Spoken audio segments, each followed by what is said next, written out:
Welcome to the Higher Love with Megan podcast with me, your host, Megan Cooper, a trauma-informed therapist, life coach and disruptor of wellness norms based in Brighton, UK. This isn't another nice-to-have wellness podcast. Instead, this podcast seeks to redefine what it means to be well in today's world. Here, we challenge the status quo, seek to reunite wellness with social justice and improve accessibility, diversity and inclusivity within wellness and beyond. As a listener, you are not here to passively consume. Instead, you are an ambassador for real, embodied, societal and systemic change in the world. As your host, I stand for radical self-inquiry and being able to have those confronting but necessary conversations so that we can remember our collective humanity at this time. We're here for the revolution and you've got a front row seat.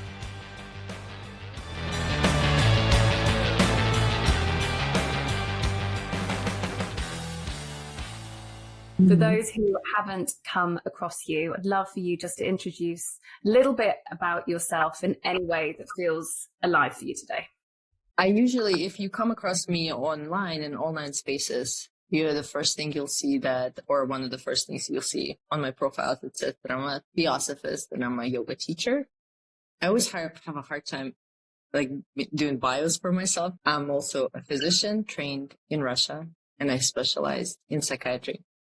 But I currently reside in the United States and I work in the United States medical healthcare. But when I think of myself, I always think myself as a yoga teacher because yoga has been such a central thing for my life and philosophy for my life and kind of everything in my life arranged itself around it and around that philosophy. Also theosophy has been very important. It was like a guiding star for me since I was 16 years old. Yeah, that's a brief introduction. Awesome. And I feel compelled to ask because, I don't know the answer to this, but how do things feel stateside at the moment? I'm in a very interesting place in the United States because I live on the US-Mexico border and it's 20 minutes for me to drive into Mexico from my house.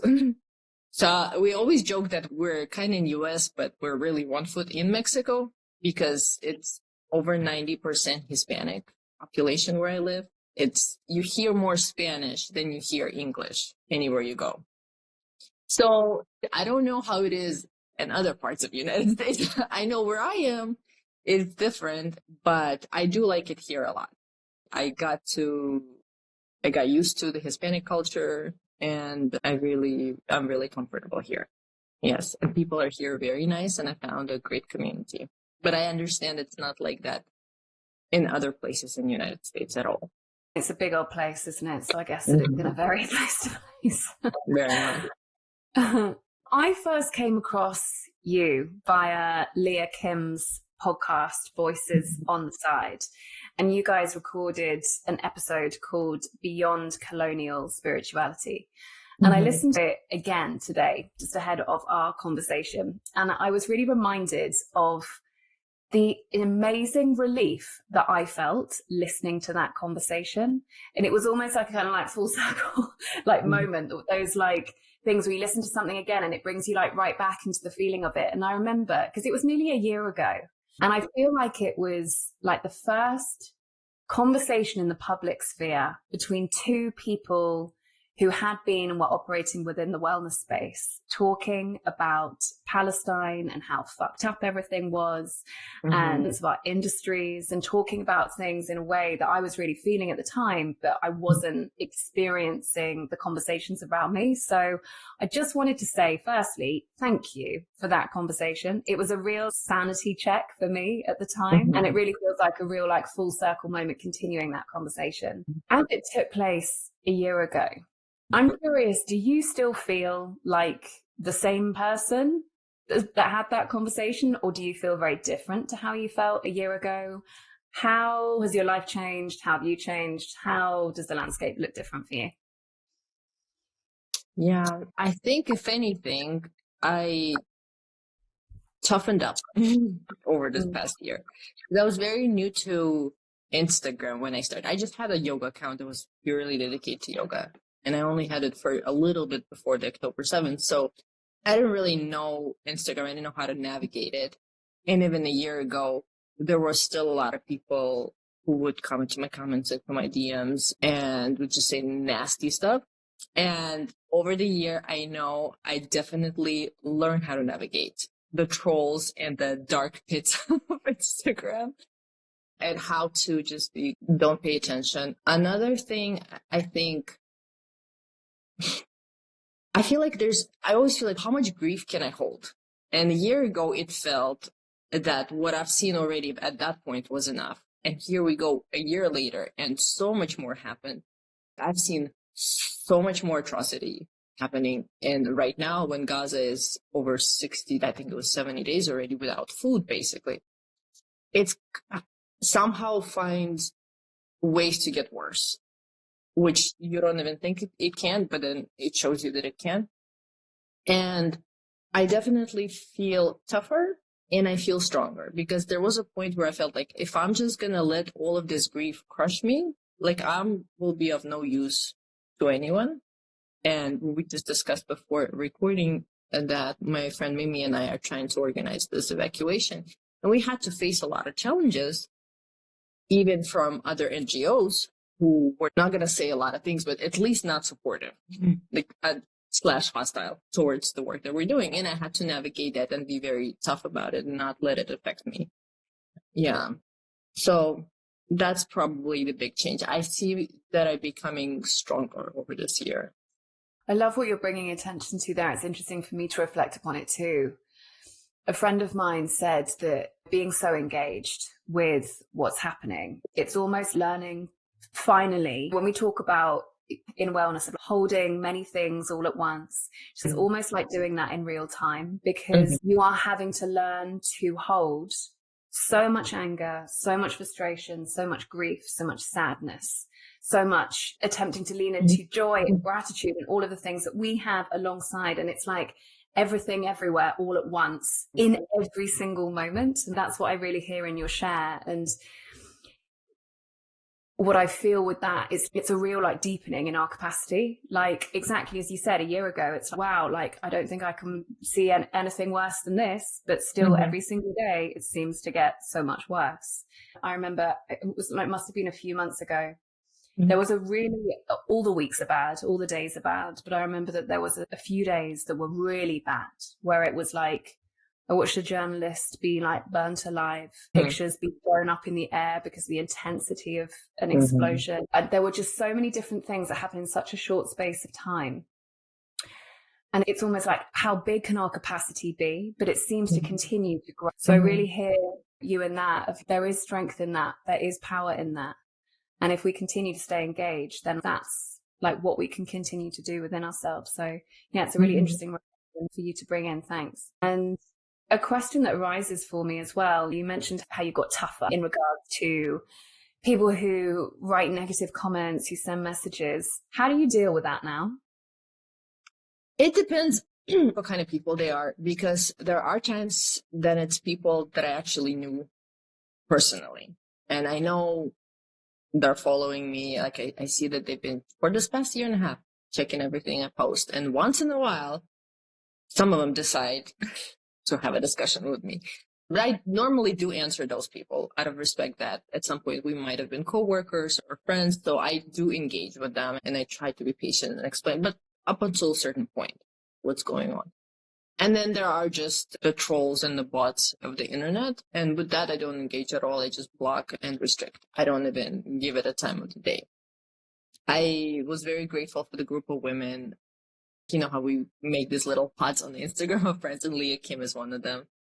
And Sarah Magdalene is another one. And Brianna Lynn is another one. And my friend Ryan, the breast activist. And so before we were trying to navigate the negative comments, if someone would post, I see that they saw it, because oftentimes we post together, so they get notified, and they just roll into the comments, and they're like, okay, let's do this. And that was really helpful. That was really helpful to have them. We just learned how to collaborate. We understood that, okay, because of the shadow ban, it's not about, oh, this is my personal account and this is my personal brand. We're like, okay, we're just going to all puff together in order to get the reach, but we're also going to help each other in this posting. So it's been really good.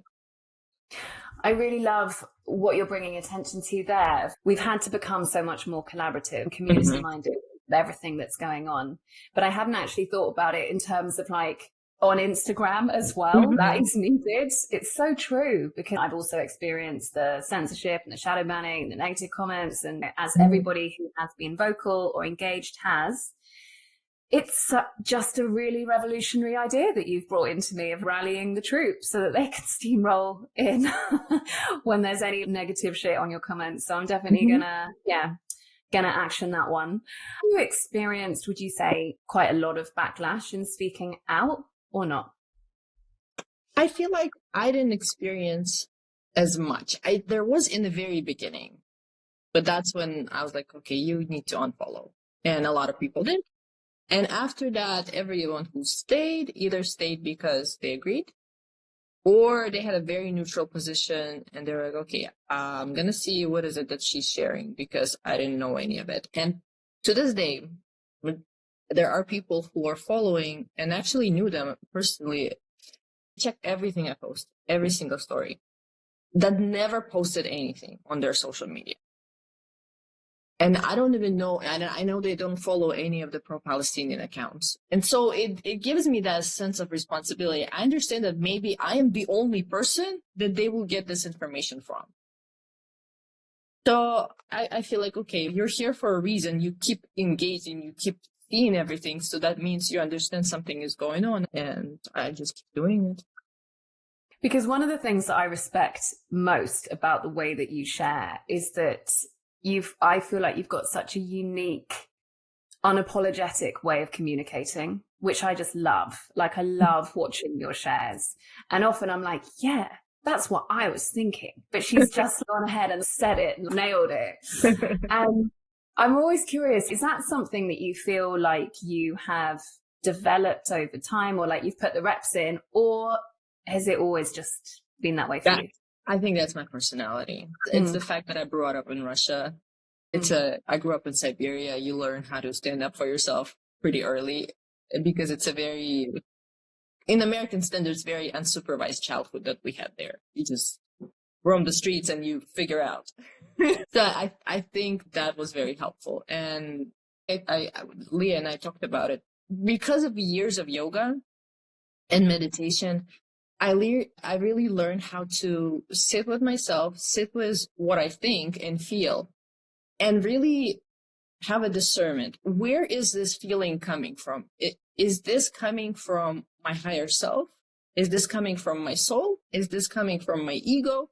And when I feel that something is coming truly from my soul, I share it. And then I'm very unapologetic about it, because I know it's coming from the source of almost like universal truth.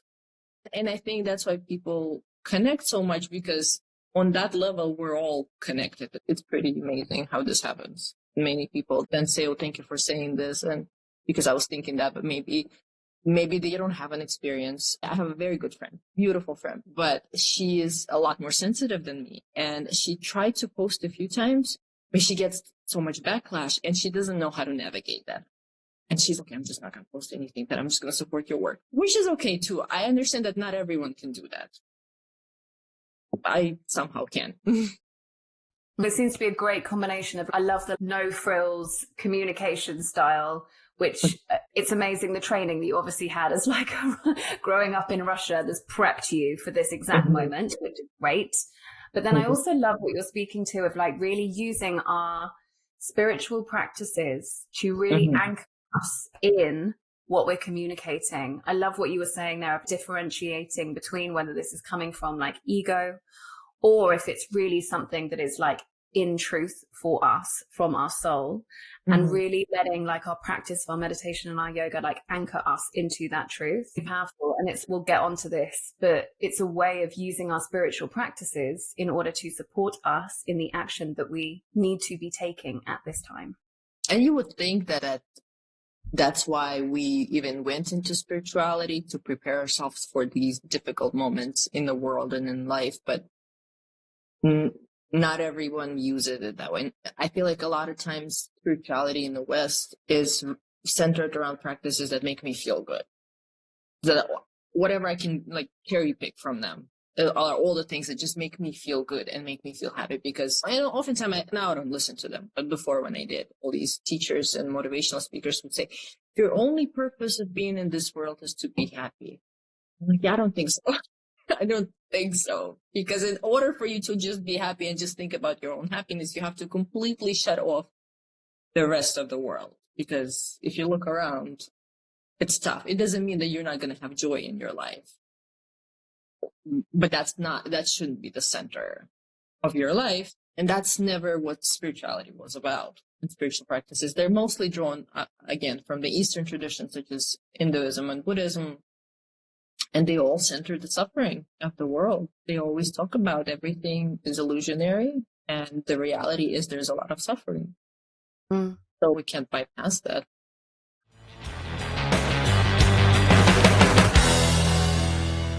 Before we go on, I'd so appreciate you to hit follow or subscribe. If you're listening on Spotify, click those 3 little dots next to settings to rate the show. On Apple Podcasts, you can leave a review or take a moment to explore how you can rate or review on the platform that you're listening or watching. This makes a difference. I truly believe we need to have more of these conversations to shake up the status quo. We'll beat the algorithm together with your clicks and shares. Now back to the episode.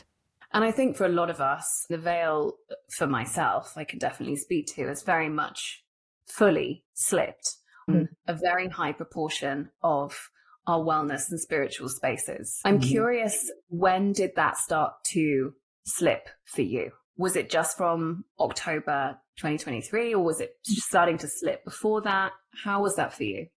I want to say before that as well, because for years, I worked near New York City in a big retreat center. So I lived there and we hosted retreats it was a theosophical community, but we had huge properties. So we hosted retreats for pretty famous yoga teachers, meditation teachers, mindfulness teachers, you name it. They would all come, bring their followings from New York and Boston area. And I got to see them in person, and I got to hear what they teach and then see how they behave in life. And that's where I think my first bell was like, wow, there is a stark difference, because you set up unapologetic, but I am the way I am with you, with my children, with my friends on Instagram. There is no other version of me that you're going to see.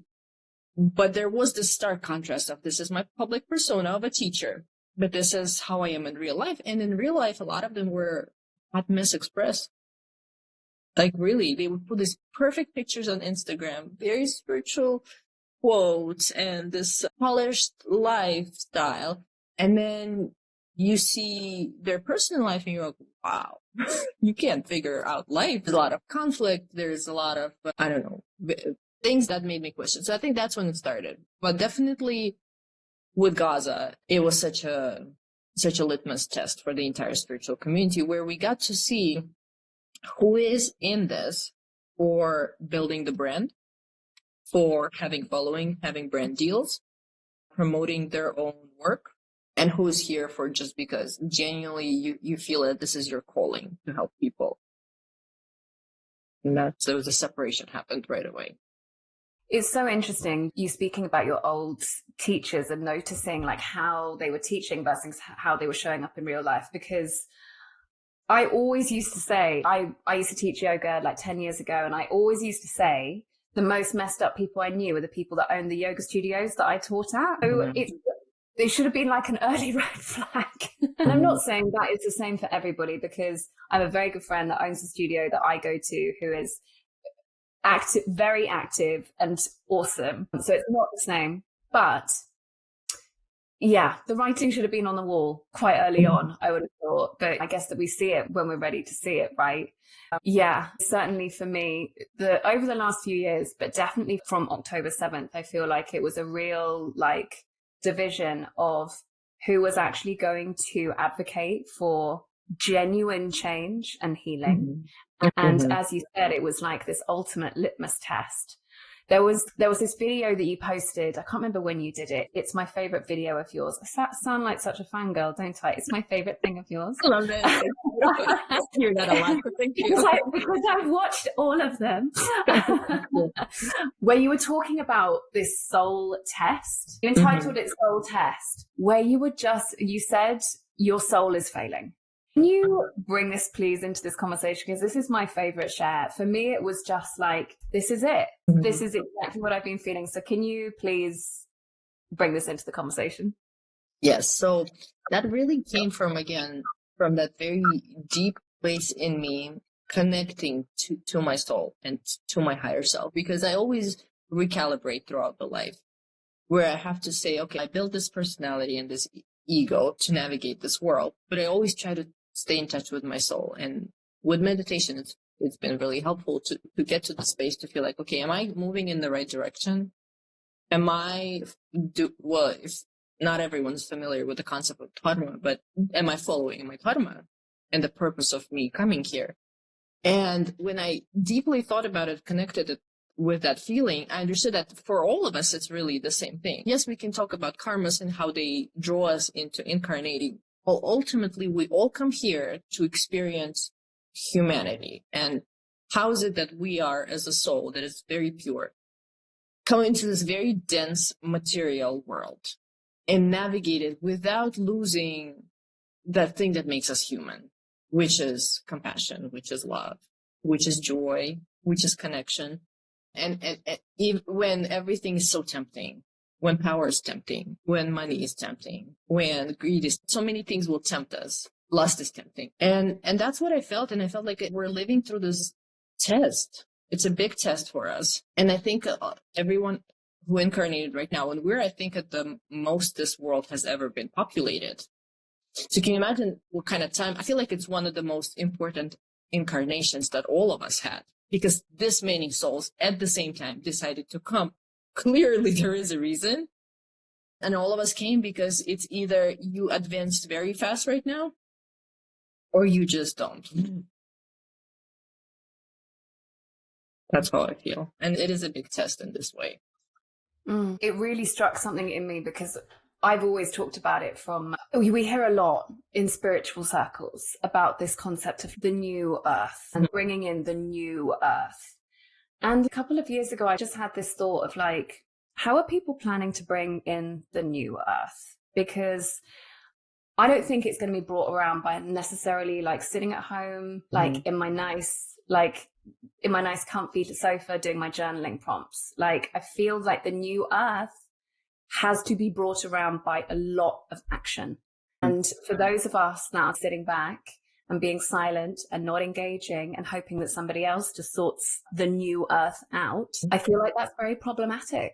So your share really struck something in me of just, for me, I feel like our souls came here to be very active within bringing in the new earth. And if we're not doing that, then what do we do?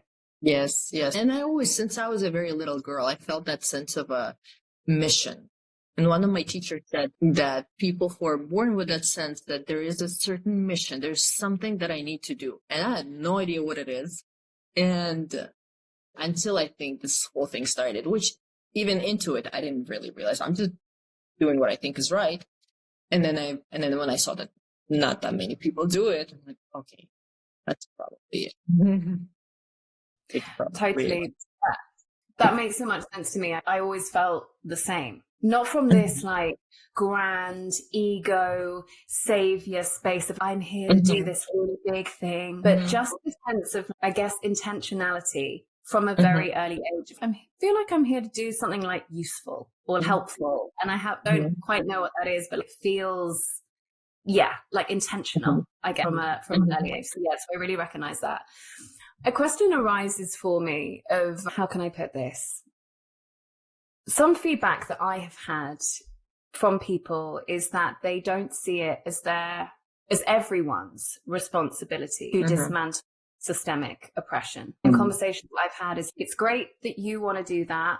I don't feel like that's something that I have to contribute to. And I get this sense that like a lot of people, a vast majority of people are very much in this pattern of, I want this to happen, but I don't want to actively contribute to it. So it's cool that you're doing it, but I'm just going to sit back and not engage with that. What do you think around this? It's not all of our responsibilities to dismantle systemic oppression or to call things out as they are. I think it really goes back to the root of why they're okay with it. It's either they do enjoy their privilege and they don't want to give it up. And there's that subconscious fear that, okay, I'm going to engage in this. What is it am I getting in return? Because right now my life is great and it might not be so great. So it might come from that space, which I don't think if they only could come face to it and just say it, just be honest about it, even that would have been easier. And then another one is a lot of people grow up, and I think it's family, but also some educational systems, that they grow up without having figured out their voice. Like they don't really have an opinion. They listen to the Zionist influencer, but it also makes sense what they're saying. So I don't really know what's going on. Like there are genuinely people who just, I don't know what's going on. And they don't have that discernment to figure out. And then even if they do, a lot of people are not confident in their voice and they don't want to put themselves out there. Like I try not to judge partially that group of people, because I do have people in my circle here who are either not active on social media, or if they have social media presence, they rarely share something because they just don't feel comfortable with the backlash. But every time I run a fundraiser, they're there. Every time I organize an event, they come and support. So I know they want to do something, but they just don't know how to do it in a way that they're comfortable and is not scary for them. Not everyone will go to protests. I remember I spoke to my friend from Houston. She's also Russian. We're from the same city. And she saw me going to protest, and he's single like me. She said, I really want to go to protests in Houston, but I'm scared because I've never been to protests. And what if it's aggressive? And I said, look, I've been on one of the biggest protests in the United States, which was, I think it was 400,000 of us in Washington, D.C. And I said it was the safest I felt in my life, surrounded by this many people. I felt absolutely safe. Everyone was loving to each other. Everyone was helping each other. And I said, just try and go. And she did. And she said, oh my God, everyone accepted me. And she was really Russian. You can see she's not Middle Eastern. She said, everyone was so kind, and people share flags and signs and snacks, and everyone was so together. So sometimes someone needs to tell you, it's okay. You'll be fine. You can try it. Mm-hmm. Mm. I really strongly believe, because I go backwards and forwards on this, like the whole time, think about it continuously. Does everyone have to engage with this? What is the truth in that? I think about it a lot. And I suppose what feels true for me is that everyone has a different role, right? Each have our own incarnation, our own mission. A friend of mine, she runs a refugee charity. She does a lot of activist work. And we've had conversations where she's been like, every organization, every charity, every activist movement has always had the accountants who run the numbers. It's had the people writing the notes. It's had the people banging on doors. It's got the people who are vocal. Everyone's got like a different role in this. And once you found yours, that's great. But I feel like that is different, finding your role and your unique contribution to it. For example, your friends who don't speak up, but they're every single fundraiser. Like that's a contribution versus this. I just don't think that everyone has to be part of this. I think for me, that's a slightly different take on this. It's cowardly because they don't actually... They can't speak the truth, which is, I'm comfortable with the way things are. That's not my battle. And it's okay that this is the stage in your spiritual development where you are. But I feel like even they are aware that if they're going to say it like that, that's going to be frowned upon. So they try to find these nice ways. I think early on there were these teachers like, I don't know if I'm going to pronounce her name, Shiva Rea, Reaa. She's has a pretty big Instagram following, and then a few other yoga teachers on Instagram who have a pretty big following posted something along the lines that was very similar, saying, because I think people would roll into their comments like, why are you still silent? Why are you still silent? And they said, please don't come here and shame me I'm just trying to hold the light. I'm just trying to hold the positive vibrations. Do not come into my account and shame me for not speaking up. We're all doing our own thing in our own way. That is different. Because if you're an accountant and if you're showing up, but if you have 100, 200, 500,000 followers on social media that is built on you promoting principles of spirituality and you're silent, then you're held to a different standard. That is a different ball game. I'm curious how you feel these days about the silence. Is it something that you still notice yourself expending a lot of energy into, or how do you feel towards it now? I feel like I don't. I just made my list of, oh, not you, not you, not you, never following you, never talk to you, never, I don't care what you're teaching. And that's it. You did it early on. And even if some of them, and I don't know what's going on with it because I don't follow any of them anymore. If suddenly some of them will start posting something, I feel like you're too late to the party at this point. I think there's this portion of them who are sitting and waiting out when it's going to become more mainstream and acceptable. Oh, now CNN is talking about it. Oh, Western media is now acknowledging that this is ethnic. Oh, okay. Now we also can jump on the wagon. Okay, we're all seeing where you've been for the past year and a half. Like, you can't undo that. Totally. I hear you. And it's that title of that book, right? One day will it safe, everyone will have always been against this. Literally, I've just started reading that book, and even just the title of it, I just feel is like such an accurate depiction of what we are experiencing. Something that Leah said when I had her on my podcast, which again was just, I've thought about it a lot, was this block that we experience within the wellness spaces, within the spiritual communities, this self-identity that we build of being a like nice, good, spiritual person. Because we are that, we are not perpetuating harm. We're not part of the problem. Do you notice a lot of that too? Yes. It's the vibes, people. The people for you just have to be in a good vibration, and you can attract more things. You just have to keep the vibrations high. You just have to, and it's okay. That's not all it is. I'm not saying be this hateful, awful person, because those are very dense energies to hold. But it doesn't mean that anger and rage are low vibe. They're not. It's just your response to a situation that is unbelievably unjust.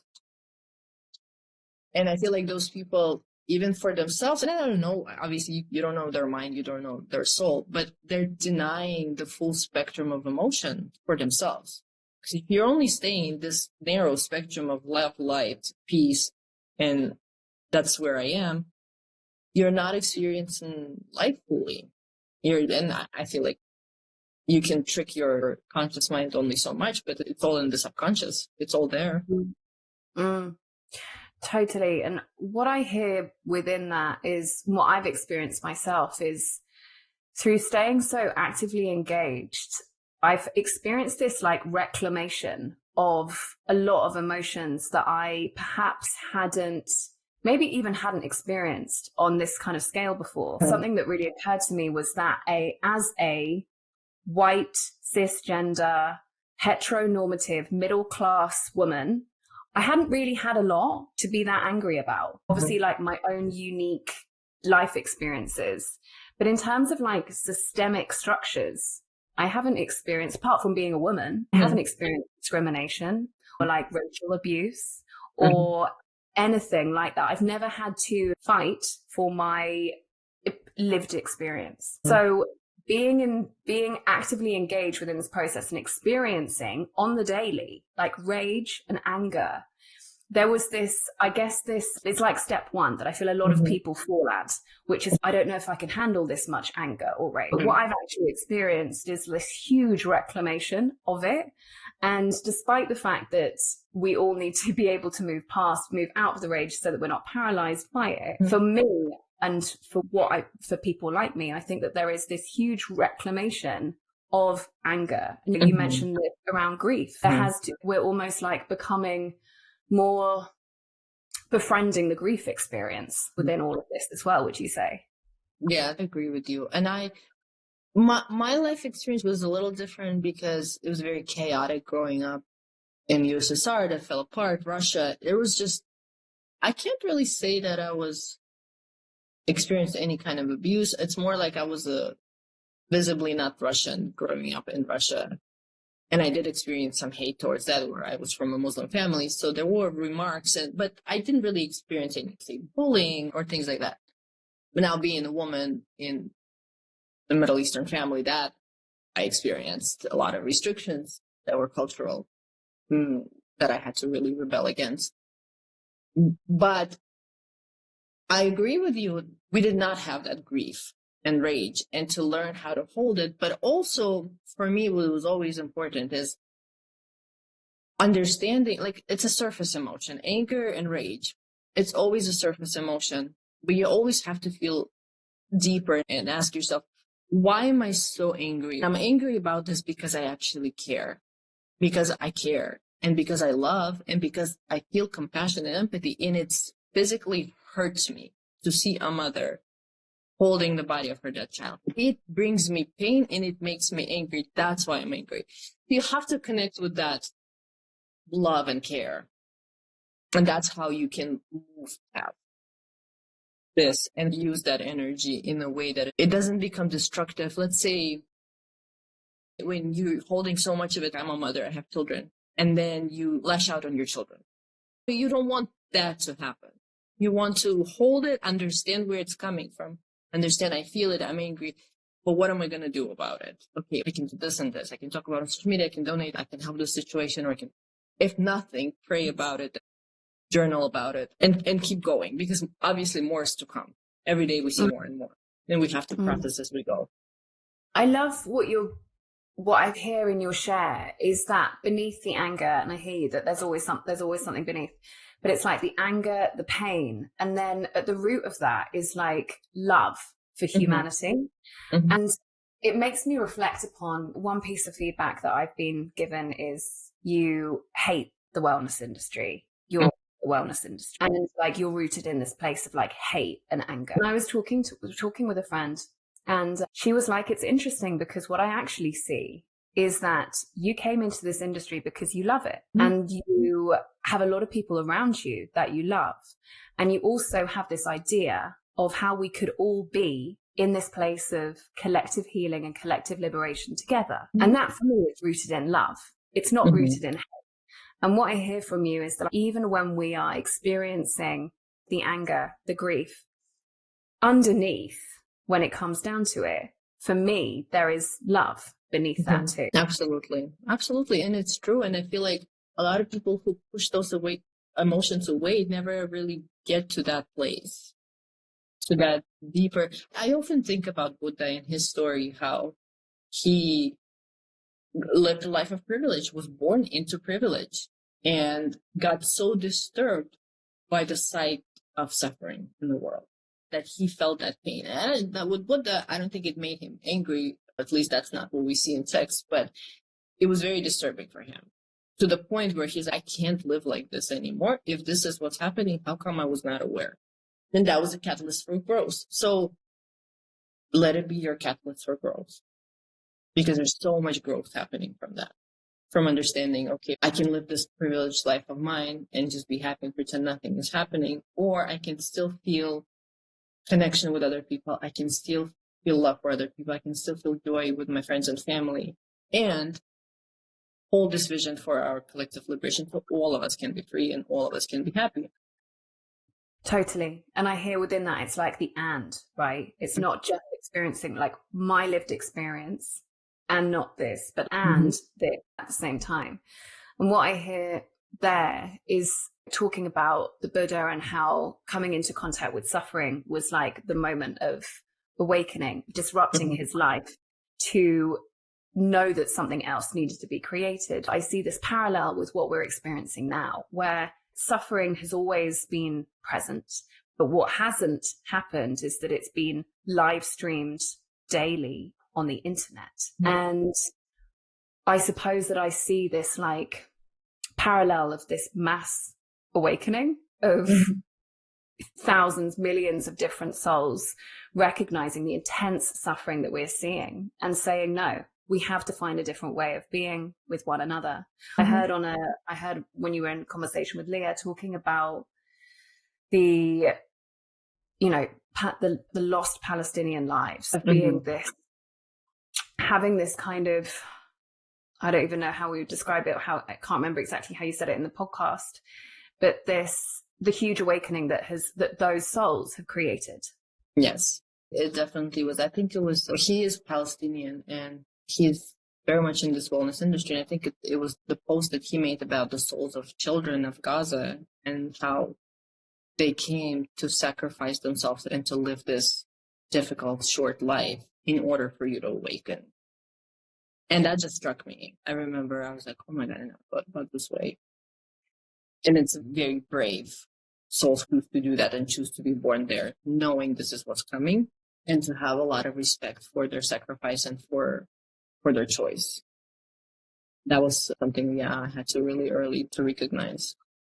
And it seems almost like not waking up is a disrespect and an insult in the face of it. Absolutely. Yeah, that's how I feel. That's how I feel. It's almost that class. It's the least that we can do. Waking up is the least that we can fucking do. Yeah, and also we're in this kind of unique place in history because if you look back, did genocides happen? Absolutely. There was indigenous genocide on the land where I live in the United States. There was Inquisition. Because the thing that sets us apart from everything else in history is what you and I use a cell phone that is able to record. So the image can travel the globe in 24 hours. Never happened before. That level of technology and connectivity.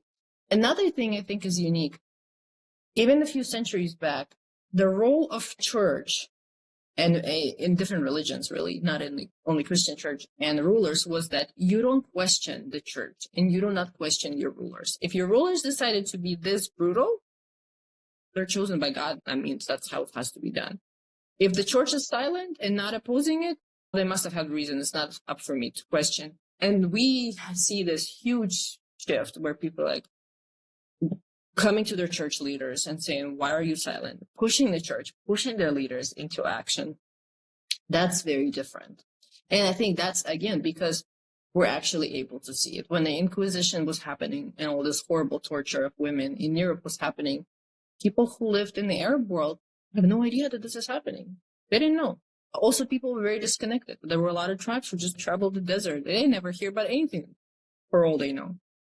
But we are in this different world, and I feel like, again, I always come back to the fact that we are the most we've ever been on this planet. This many of us came, and we're that connected that we can see each other, or that our images and videos can circle the globe, become viral, and we can connect to each other like this. It's pretty unique. That's why we see this massive protests in different countries. There are like hundreds of thousands of people can organize, can come together. And we were always told that crowds, to be afraid of crowds. And being in those protests and being in these crowds, I remember feeling it's like time was standing still. I was standing in Washington, D.C. in the square, and everywhere I looked, there was a sea of people. I could not see where people end. And I would see Palestinian flags waving. And I remember that moment that time almost went still, or I started moving really slow. And I realized that I'm in this wave. It's like a quantum physics. You're a particle, but you can be a wave. That was the moment where I realized I'm the wave. I was a little particle before, but right now I'm a wave and all of us are this wave. And it just moves as one. And I felt very safe in it. Very safe. You learn how to feel safe with strangers. The people that I just met there on that protest, we would sit, we would talk, we would take care of each other. Whoever was the closest to you, it was your little group. That was a very good experience for me. Yeah, it's very powerful. I think looking back, it's hard for us because we're living this experience to understand it in a full capacity. But I feel like in history, when we're going to look back at this moment, and it's going to be studied, and our children and our grandchildren will be asking us about it, they'll say, yeah, that's how it was.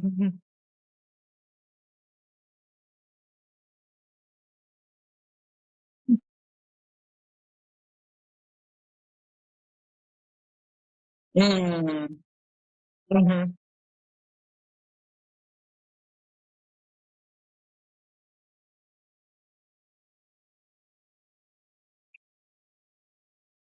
Yes, and it's very interesting. I feel like it frustrates the people who created it because that was not why they did it.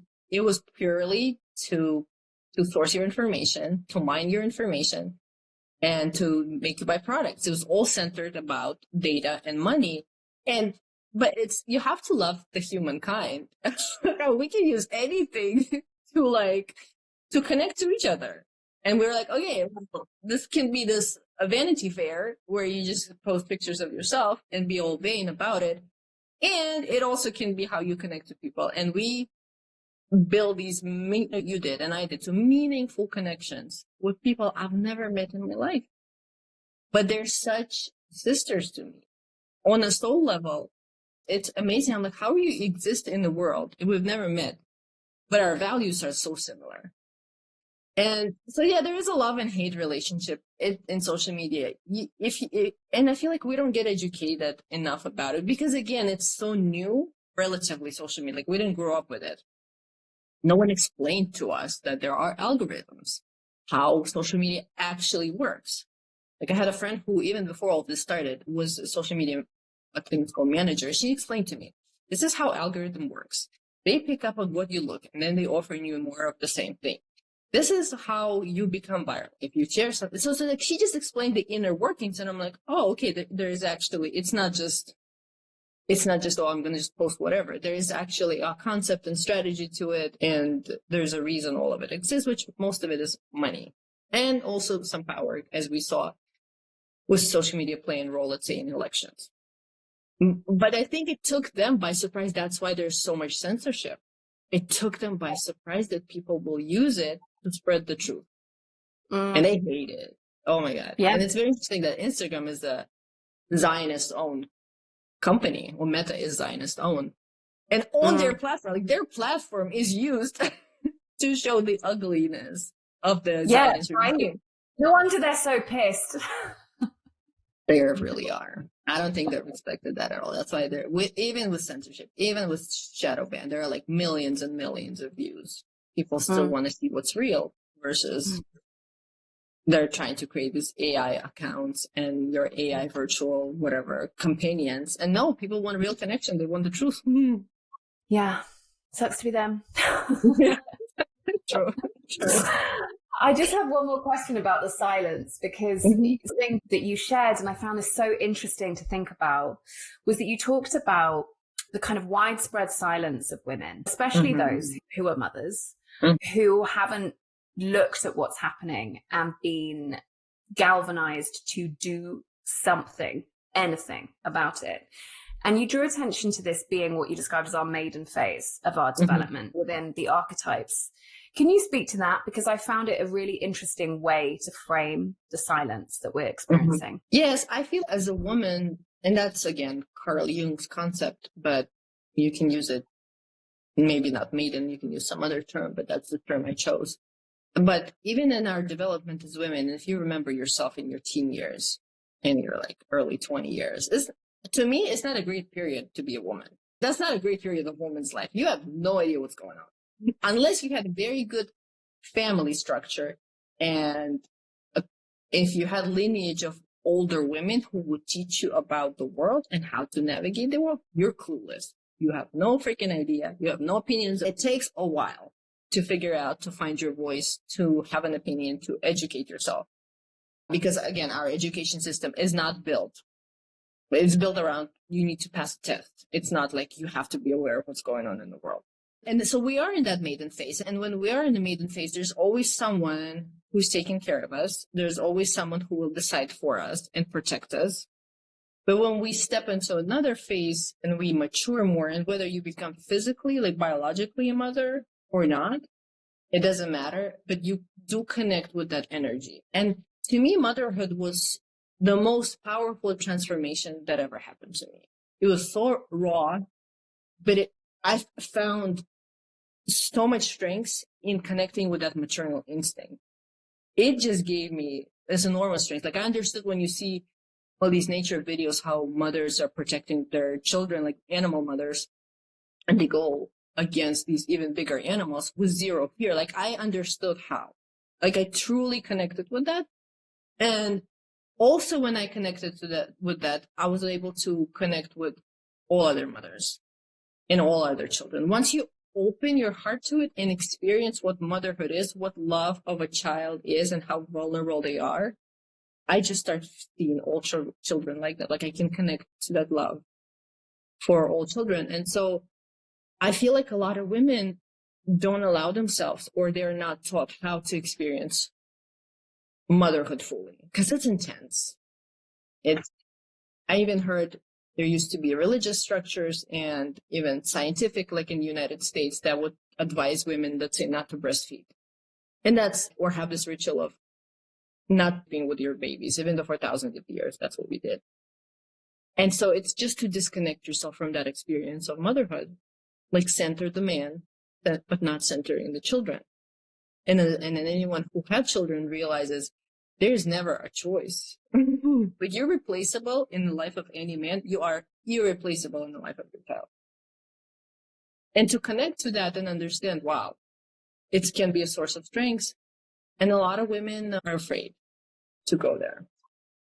And it's really sad because I feel like they're losing so much of their potential in it. It's a really interesting framing for me, because to think of it on this collective scale where where as a collective, we're in this maiden energy. I suppose and for all of us, and not just women, for men in their archetypal journey as well. But if we were all in this mother stepping into this mother threshold, who would we be as guardians of the earth, as guardians of humanity, looking at the depravity that's unfolding on our screens and thinking, those are all my children, and with those mothers, we are mothers together. I wonder what would happen for us if we all stepped over that threshold as a collective. Yeah, it would have been. And I feel like when we talk about the new earth and the new world, I feel like that's part of it, is when we stop seeing ourselves as nations, as a people of some religions, but we just start seeing ourselves as humanity, and we only advance together and we only survive together. And we should all live with dignity and access to very basic human rights. Like, it was just recently up for debate in UN if food is a basic human right. Like, how are we here? How are we here if we're still asking if food is a basic human right? Absolutely. And I just want to go on to this question because I'm conscious of the time, and I just want to ask this too, and we're in it already, but I wanted to ask you about, I really to think about new possibility, because I love this bringing imagination back into all this. I feel like we're stuck in so many patterns of the old because we haven't thought about what potentially could come next. And I feel like so many of us are now stepping into what could come next and reimagining possibility. Like on Instagram, I see so many people doing community care things, grassroots initiatives. I feel like we are all in this place of reimagining possibility. I'm curious for you, what new possibility do you want us to all lean into? Or what new possibility do you reimagine for all of us? I think when I try to connect with it and which I don't do often, and I'm trying to live in the present, but when I try to lean into the future and see what is a good version of a future that we have. And to me, it's the more awareness and awakening happens within humanity, the more love and care we can show for each other, the more man will change. And men desperately need to change, and a lot of them are resisting. The more women will step into their power, the more we can reverse the damage that is done, even on a planetary level with all the climate change and the pollution. Even all of that is totally reversible. And it is absolutely possible to create a world where no one is lacking. We have resources in this world. We really do. We're taught to live in this mindset of scarcity that is not enough for everyone. It actually is enough for everyone. It is absolutely enough for everybody.